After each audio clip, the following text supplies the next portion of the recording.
She looks homeless, right? You think she's cute? Daddy, we found a homeless dog at the new house today. What? Yeah. Did you adopt it? No. What'd y'all do with it? We left it there, and Mommy promised us if we could find it next time we go there, we could keep it. Mom promised you that? Was it a bulldog?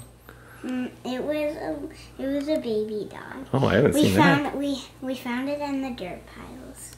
Right behind our house? There's a dog there? Was Zeus there? Yeah. Was Zeus playing with it? Oh, cool. We may be getting a new dog. Welcome to Off the Ranch. You want a new dog? I don't want a little dog though. I want a big dog. I want Remy to have a big dog friend. Okay, Zeus then. Yeah, let's take Zeus. Let's open this box. Whoa! It's an RC truck. Let's get it out. So, BF Goodrich sent this to me. It's an off-roading remote control truck. How neat is that? Check this out. Got suspension. It's got solid axles front and rear. Lockers. Dang. Dude, check out the rear end, the drive shaft. It's got a transfer case and everything. That is so cool. Alright, I gotta figure out how to put batteries in it, but they're probably not charged. So it's got some KM3s on there. Looking good. Some mud terrain BFGs, and they're super squishy and rubbery. All aired down for crawling. Oh yeah. And this guy sniffed out the RC car as soon as it was in the house. He knew. You in? It's got all metal frames. Pretty sweet. I've never had like a rock crawling RC car before. Ling, bring it over here and crawl it back up on the sidewalk. Do you know how to turn around? Ooh, gonna crawl it backwards, huh? Yeah.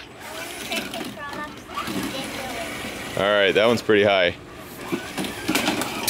Are you stuck? Go backwards. Is it stuck? You get stuck on the fence? Oh yeah, it's stuck on the fence. Got the bumper stuck. Oh yeah. How does it make it harder when the tires are wet? Makes it a little slippery. It's like probably about a 4-foot ledge to scale. Oh yeah, we did it, dude. Here we go. Nice. This video is not about RC cars. It's actually about real cars. We are putting new suspension on the C4 Corvette. That's the 1990 Corvette ZR1. This is Mac, the C4 ZR1. And C4 Corvettes actually have a interesting system for their suspension. They have monoleaf springs. So everybody's probably heard of like leaf springs in a truck where they have like a connection here and a connection here, and the spring goes down like that to your axle, and it has several leaves in it, and they're called leaf springs, and they work pretty good. Corvettes have a monoleaf spring, and it actually goes from one side of the car to the other. So it's just a single leaf spring going all the way across. They have it in the front and the back. This is the one in the back. And so left wheel, right wheel is how that works, which is pretty crazy. And it's not metal, it's very light. It's a composite material. So super lightweight and gets the job done. The problem is it's not really very adjustable. We want to lower the car a little bit, and we want more adjustability so that we can set up the car depending on what we're doing. Whether we're going to take it to a drag strip or a road course or whatever, we want to be able to adjust it. So we want to put coilovers on all 4 corners. So we're actually taking out the leaf springs, and we have a new coilover set we're going to be installing in the front and the back. Getting rid of the monoleaf spring, which is actually not a bad design. It works really well, and I do like it. But I want this thing to sit a little lower to not only look more aggressive, but also handle better. You gonna break that thing today? So this is a coilover spring. This is a spring here, obviously, and this is what we will be replacing the monoleaf with. One of these on each corner, and this is our shock. The spring goes over it like that, and this will be our new suspension for the C4. let's put it on.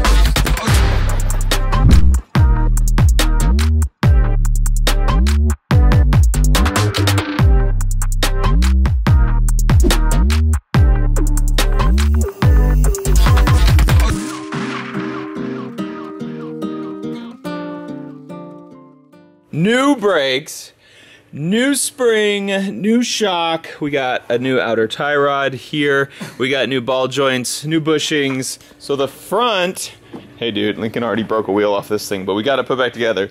But the front of this thing is all done. Still need to hook up the sway bar, but everything else is pretty much done as far as suspension goes up here. So we're gonna work on the back now.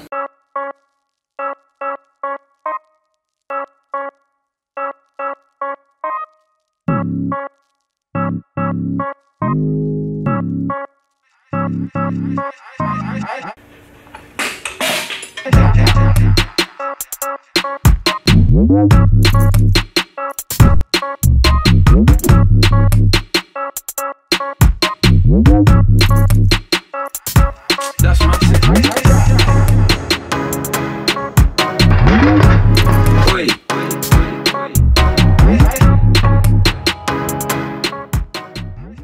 Okay, the back is done. I didn't tell you guys that we rebuilt the rear diff back here. It has 410 gears, and it also has rebuilt limited slip, and you can also just see all the new links all in here. We have new brackets there where the links hook up. New brackets here where these new links hook up. And what you'll notice is all of these links are adjustable now. So before they were all fixed bars. So like here's what we pulled out, just a solid block of aluminum. Here's another one, solid block of aluminum. These are great, they're just not adjustable. So now we have these, which are adjustable on both sides.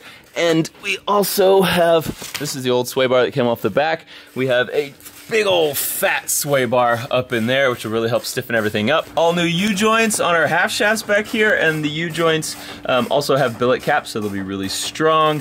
Everything is just made to be beefy and adjustable. Suspension back here is really good because the stock monoleaf setup that it has, whenever the car squats, like when you launch, it pulls up and changes the camber, and then you lose traction in the wheels. This setup will keep the camber angle much better so that we'll have traction the whole time, so that when you launch, when this thing squats, it will hook up a lot better. And it's easy to raise and lower ride height right here, so it'll be adjustable. We can drop this thing down, make it look way cooler, and make the center of gravity lower, which will make it handle a lot better around the twisties. I'm gonna throw the wheels on the back. Yeah, all right, let me do the other side as well. Just gotta get this thing looking good, you know? Yeah, you guys wanna see the front? The front I've already showed you guys, the coilovers and everything, new tie rod, and then big sway bar. It's much bigger than the other ones. Let's go ahead and throw some wheels on here as well. Yeah! All right, one more wheel to go. Let's do it. Oh! Wow, that one just went right on there when I sneezed. That's crazy. Hey, Bert. What's up? Bert's tightening down the last couple bolts in the sway bar. Literally the last one. The last bolt, and then we're done, and we can actually put this bad boy on the ground for the first time in a while. Someone is definitely gonna call me out on the tires being backwards in the front. Yeah, I wasn't paying attention, and when I magicked them onto the car, I magicked them on backwards. But they're gonna have to come off before this thing ever drives, so chill out, you haters. All right, 1 second, and this car will be on the ground. Whoa! All right, there it is. That's what she looks like.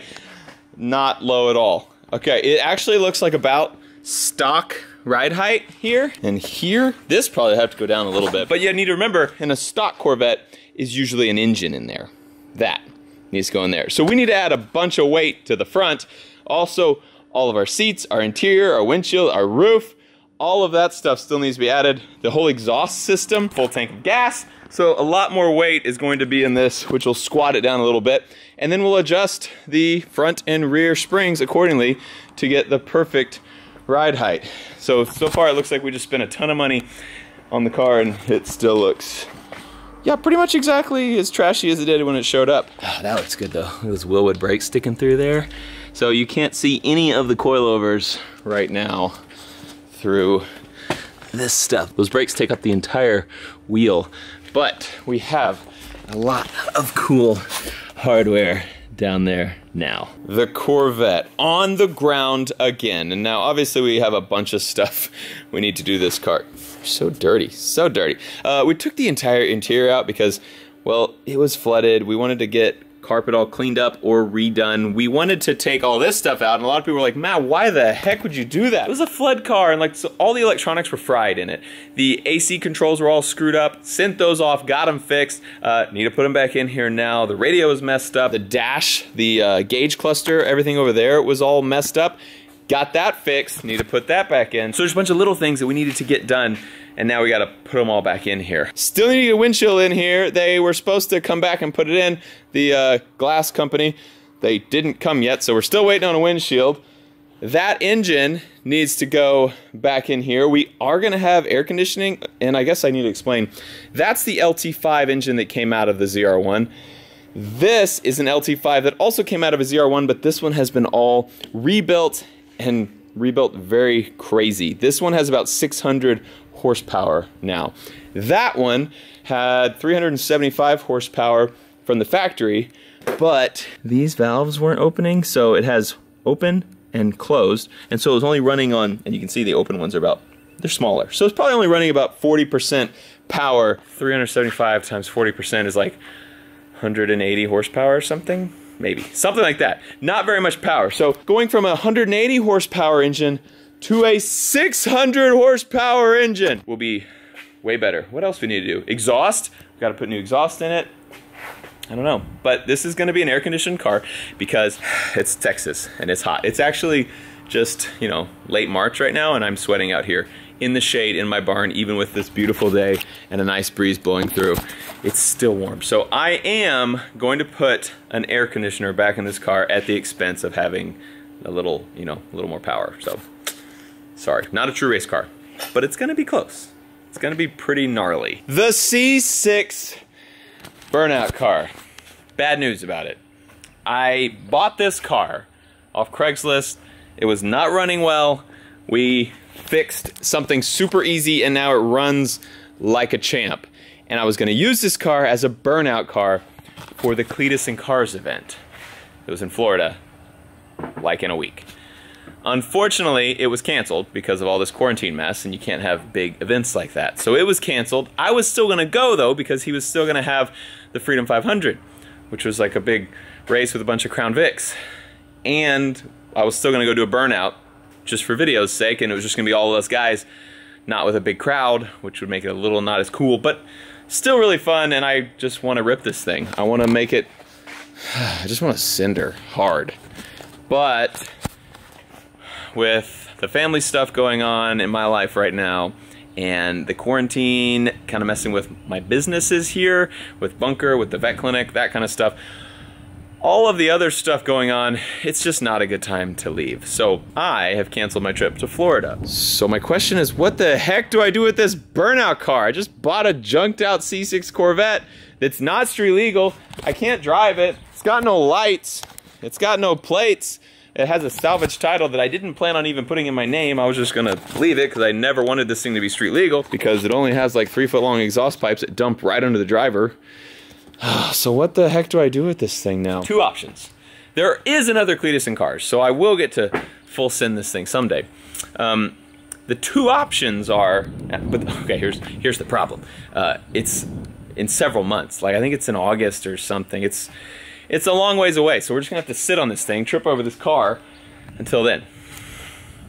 That presents an opportunity though. So option one, not using the opportunity, is to just sit on this car, trip on it, wait, leave it like this 400 horsepower LS2, ready to burn out, make smoke everywhere, explode these tires, and probably wall tap a lot and smash this car up.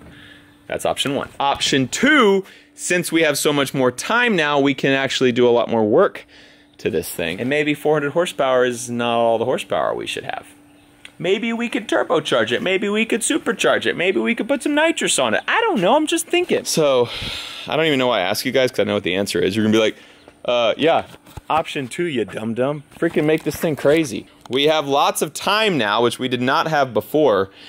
What should we do with the C6 Burnout Mobile? Let me know in the comments below what you would like to see us do with this car. And very soon, we are going to be, probably actually next week, we are going to be dropping an LT5 in this bad boy. Finally getting more progress done on the old C4. But I'm really happy we have all that suspension done. So, someday, I'm gonna cruise with you on the streets. This is gonna be a street legal car. That one, not so much. But this one, I'm gonna be driving this thing all over, everywhere. Thank you for watching Demolition Wrench. I love you, and I'll see you next time.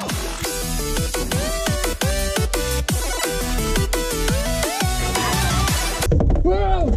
Oh. Hey, what camera is that? Number... Shut up! Don't tell Mayor.